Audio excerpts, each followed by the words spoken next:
سمجھا یہ جاتا ہے کہ آپ اینٹی پی ٹی آئی زیادہ بات کرتے ہیں جی.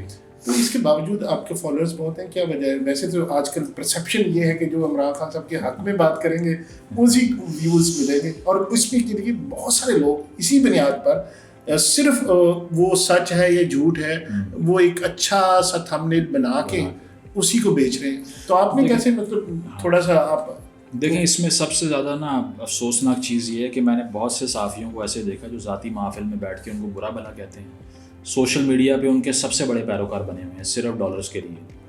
تو میں نے پہلے دن سے یہ بات کلیئر رکھی کہ یار جو میرے ذہن میں آ رہا ہے میں نے وہ بولنا ہے, اس کا فائدہ ہے نقصان ہے کچھ بھی ہے مجھے نہیں پتہ.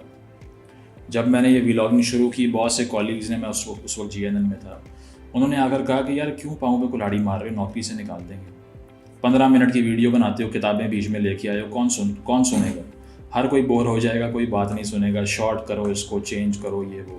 میں نے کہا میں نے کچھ نہیں تبدیل کرنا, مجھے یہی آتا ہے, میں نے یہی کرنا.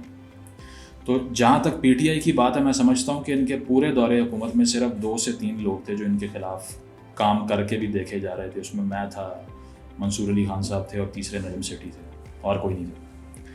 اور میرا تو سارا جو ویورشپ تھی وہ بنی اس دور میں جب میں ان کے خلاف بات کر رہا تھا. پشاور جا کر جب میں نے یونیورسٹی آف پشاور میں لیکچر دیا, وہاں سب سے بڑا کراؤڈ 2000 کا آیا جو آج تک کہیں اور پاکستان میں نہیں آیا, جو گڑھ ہے پی ٹی آئی کا.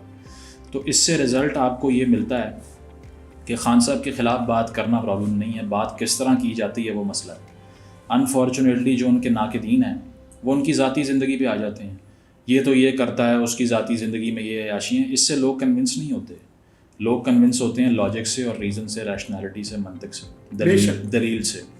تو اگر آپ دلیل ہی ایسی پیش کر رہے ہیں جس کا جواب ہی نہیں ہے تو لوگ سنیں گے آگے سے. تو میں نے کبھی یہ نہیں کیا کہ ذاتی زندگی میں گھس کے اور ابیوسو گفتگو کروں اور کہوں کہ اس کا اخلاقی مسئلہ ہے یا یہ ایشو ہے. میں نے تو جو ان کے بیانات اور پرفارمنس ہے اس پہ بات کی ہے. اور اب بھی اگر بہت سے لوگ گلا کرتے ہیں کہ آپ تنقید کیوں کرتے ہیں, میں نے اور پارٹیوں پہ بھی کی ہے. انفیکٹ ہمارا پہلا شو جو ابھی ریسنٹلی لانچ ہونا تھا وہ شریف فیملی کی ایک شخصیت کے ساتھ ڈن تھا. اس سے 3 دن پہلے میں نے ایک ویڈیو بنائی نواز شریف صاحب کے خلاف, انہوں نے کینسل کر دیا. الیکشن کے روز میں نے 3-4 ٹویٹ کیے کہ یہ کھلے عام دھاندلی کر رہے ہو, تو شریف فیملی کی ایک شخصیت نے مجھے ٹویٹر پہ انفالو کر دیا. پیپلز پارٹی کے خلاف میں 5 سے 6 دفعہ جو صحافیوں کو وہاں مارا جاتا ہے سندھ میں یا بچیوں کے ساتھ ظلم ہوتا ہے اس پہ بات کر چکا ہوں. وہ خیر اچھے لوگ ہیں, مائنڈ نہیں کرتے, تنقید برداشت. آپ کو پچھتاوا نہیں ہوا کہ انفالو کر دیا یا انٹرویو نہیں ہوا؟ آتا ہے ذہن میں پروفیشنلی, آپ لوگ کہتے ہیں کہ اپنا نقصان ہو رہا ہے یہ وہ. میں کہتا ہوں کہ یار جو کچھ بھی ڈیولپ کیا ہے وہ اپنی سوچ پر عمل کر کے کیا ہے نا, تو اسی طرح چلیں گے آگے. کوئی فائدہ ہوتا ہے تو ٹھیک ہے, نقصان ہوتا ہے تو وہ بھی ٹھیک ہے, کیونکہ اپنا نظریہ جو ہے اس کو کھل کے بیان کرنے کی ایک کاسٹ ہوتی ہے, قیمت ہوتی ہے, بے شک وہ ادا کرنے کے لیے تیار رہنا چاہیے آپ کو شروع سے. تو میں پہلے دن سے تیار تھا کہ اگر اس کی کوئی مشکل بھی ہوگی تو میں وہ کرنے کے لیے. تو آپ عمران ریاض پہ بھی تنقید کرتے ہیں, وہ بھی تو اپنا نظریہ کھل کے بیان کرتے ہیں. بالکل کرتے ہیں, لیکن ایشو یہ ہوتا ہے کہ اگر وہ کسی سیاسی لیڈر کو پاپولرائز کرنے کے لیے, پروموٹ کرنے کے لیے بات کر رہے ہیں تو یہ صحافت نہیں, پی آر ہے. صحافت ہمیشہ اینٹی پاور, اینٹی اتھارٹی ہوتی ہے اور نیگیٹو پہلو اجاگر کرنے پہ منحصر ہوتی ہے. وہ یہ نہیں ہوتا کہ آپ کسی پارٹی کا میڈیا ونگ بن جائیں یا پھر آپ اس کی پروموشن کی بات کرنا شروع کر دیں. تو مجھے ان سے سب سے بڑا اختلاف یہی تھا کہ سب سے پہلے تو مجھے یاد ہے اسلام آباد میں ایک خاتون تھی جس کا نام نور مقدم تھا, اس کی گردن کاٹ دی ایک لڑکے نے. تو اس پر انہوں نے کہا کہ آپ وہاں لینے کیا گئی تھیں. اس پہ بہت افسوس ہوا مجھے کہ یار اتنا ظلم ہوا ہے ایک جگہ پہ اور آپ جو ہے نا وہ جسٹیفائی کر رہے ہیں. دوسری چیز یہ کہ ہمیشہ آ کر لوگوں کو یہ بتانا کہ خان صاحب سے بہتر کوئی پارسا یا آسمان سے اترا ہوا آدمی ہے ہی نہیں. اچھا یہ حق اور باطل کی لڑائی ہے, نہیں حق اور باطل کی لڑائی. ڈفرینٹ پارٹیز کی آپس میں ایک کمپٹیشن ہے کہ جس نے جتنی سیٹیں جیت لی وہ آگے آ گیا. انہوں نے اس کو مذہبی رنگ دے دے کے عوام کو بیوقوف بنانے میں کردار ادا کیا. تو یہ مسئلہ. آپ ویسے ملے, ملاقات ہے عمران؟ نہیں, اس ملاقات ہوئی ہے 3-4 مرتبہ. لیکن as a human being, as a friend کیسے آپ؟ میں نے ہمیشہ سنا ہے کہ بہت اچھے ہیں, بہت اچھا ہوسٹ, میں ہمیشہ بالکل. دیکھیں جتنی تنقید آپ کرتے ہیں نا یہ بالکل اسی طرح جس طرح خان صاحب پہ ذاتی نہیں ہے وہ ان پہ بھی ذاتی نہیں ہے. تنقید صرف نظریات پہ ہوتی ہے. اس کا یہ مطلب نہیں کہ کوئی آدمی جو ہے وہ ذاتی زندگی میں بھی وہ ریفلیکٹ کرے گا ان کوالٹیز کو. انفیکٹ بہت سے ایسے جرنلسٹ جو پی ٹی آئی کے سرکلز میں بڑے مشہور ہیں, بہت اچھے دوست ہیں میرے, گفتگو ہوتی ہے, بیٹھک ہوتی ہے, رسپیکٹ کرتا ہوں ان کی, وہ میری رسپیکٹ کرتے ہیں. لیکن یہاں یہ ہے کہ پھر یہ کہنا کہ اگر کوئی بلوچ بندہ غائب ہوا ہے تو اس کا اپنا قصور ہوگا, تو اس طرح کی چیزوں سے مجھے اختلاف رہا ہے.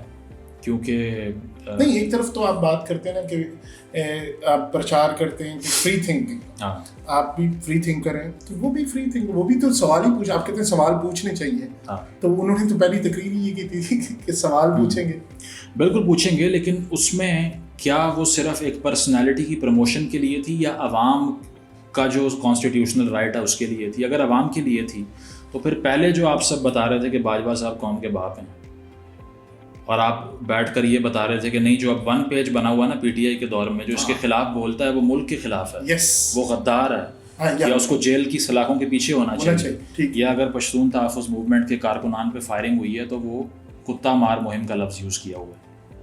تو اگر پہلے آپ یہ باتیں کرتے رہے ہیں اور ایک لیڈر کو جب ڈیل ملنا بند ہوئی تو آپ نظریاتی ہو گئے, تو مجھے آپ کے نظریات پہ شک ہے اس کے بعد. اچھا چلیں, دوسرا یہ بتائیے گا کہ آج کل بڑا چرچا ہوا حمود الرحمان کمیشن رپورٹ کا, تو وہ رپورٹ پبلش ہونی چاہیے تھی یا ایک ہمارے ظاہر خان صاحب نے یہ کہا کہ یہ نہ ہو, وہ جو ایک انہوں نے ٹویٹ کی ایک ویڈیو, اس کے بارے میں آپ کے کیا خیال؟ دیکھیں اس میں تو 72 میں انکوائری جو ہے وہ شروع ہوتی ہے, پھر بھٹو صاحب نے اس کو نہیں پبلش ہونے دیا. حالانکہ حیرت کی بات ہے, انہوں نے ٹکا خان کو آ کے آرمی چیف لگایا جس کو بچر آف ایسٹ پاکستان کہتے ہیں, جس نے اٹراسٹیز وہاں پر کمٹ کی, لاکھوں لوگوں کا وہاں پر کلیم ہوتا ہے, بنگالی گورنمنٹ بھی کہتی ہے یہ کہ ان کے ساتھ زیادتی ہوئی, وہ سب ہوا. تو پہلے تو ان کو پہلے روز آ کر اس کو پبلش کرنا چاہیے تھا تاکہ عوام کو بتائیں کہ اصل مجرمان کون ہے. لیکن اگر ان کو دبایا اور انہی لوگوں کو لا کے بٹھا دیا آپ نے سنگھاسن کے اوپر جو کلپریٹ تھے, تو پہلے آپ نے خود غیر جمہوری روایت ڈالی. بھٹو صاحب نے ہر وہ کام کیا جو کل کو جا کے ان کے راستے میں آیا. ٹھیک ہے, جی ڈی پی کے لحاظ سے سب سے بڑا ڈیفنس بجٹ بھٹو صاحب نے پیش کروایا, ٹکا خان کو وہ لے کے آئے. اس کے علاوہ کنٹروورشل لیجسلیشنز, پہلے یہاں بھاٹی پہ کھڑے ہو کے کہا میں شراب نہیں پیتا ہوں, کسی کا خون نہیں پیتا, بعد میں اسی کو بین کیا اور بڑی چیزیں کی. پیتا ہوں مگر تھوڑی سی, بالکل یہ دکھانے کے لیے کہ میں بہت ہی زیادہ ایک جو ہے نا وہ ڈیواؤٹ قسم کا مسلم ہوں, اچھا آدمی ہوں. لیکن وہ اس کا رزلٹ کیا ہوا کہ پی این اے کی تحریک چلی, انہیں کو لٹکا دیا انہوں نے.